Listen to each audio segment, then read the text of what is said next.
So in this video we're going to just work through a few quick examples of how to determine the antiderivative or how to anti-differentiate a few different polynomial and power functions. If you'd like to know why we do these or what an antiderivative is, simply go back to the previous video where we explain exactly that. Alright, let's get straight into it. This is saying what is the antiderivative of x to the 4 with respect to x. That's all that's saying. So our two processes are, I'm going to increase my power by 1, divide by my new power. There's no number at the front, I can't tidy that up anymore, so the only thing I need to do is add a plus c on the end. Next one, for b, that's not yet in a neat version for me to do anything with, so I would need to write this as x to the 3rd. Just rewriting my equation. That's all I've done is rewrite that. So now I can do something with it. So same process. I'm going to increase my power by 1 to get 4/3. Then I'm going to divide by my new power. Now the only tricky bit with this is how do you write divide by 4/3? Well, we would write divide by 4/3 as 3x to the 4/3 over 4. And then of course, we have to make sure we have the plus c on the end. Last one. Again, I just need to quickly rewrite this before I can do something with it.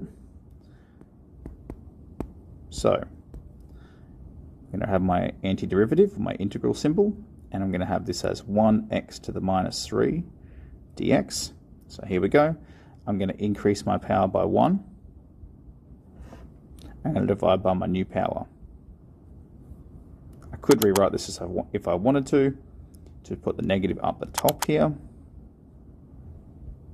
I could have also rewritten this as by bringing this x down back on the bottom and having negative 1 over 2x squared. Okay, either way is fine, as long as on the end of all of these we have our plus c. Alright, so as you saw, raise the power by 1, divide by a new power.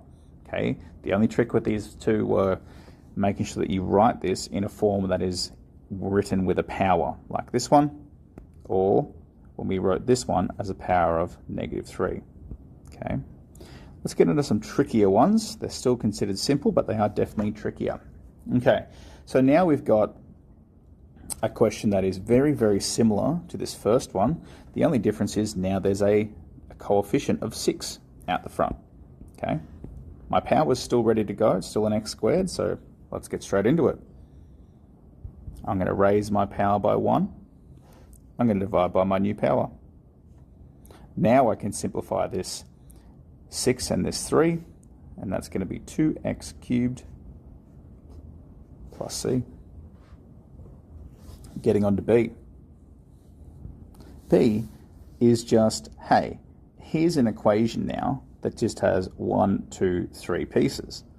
That's fine. We've done derivatives with 1, 2, 3 pieces.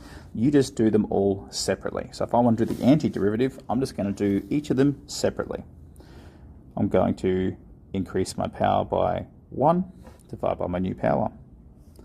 I'm going to increase my power by 1, divide by my new power. Increase my power by 1, divide by my new power. And make sure I put a plus c on the end. Then I'm going to simplify any little pieces I can. So 10 and 5 is going to leave me with 2.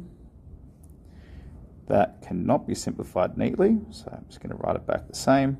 I don't need that 1, so I'm just going to write it as 7x and then plus c. Alright, as you can see, the process for things like polynomials, nice positive integer powers, fractional powers like we had here, or even negative powers is all the same. Okay, you increase your power by 1, divide by a new power, and add c.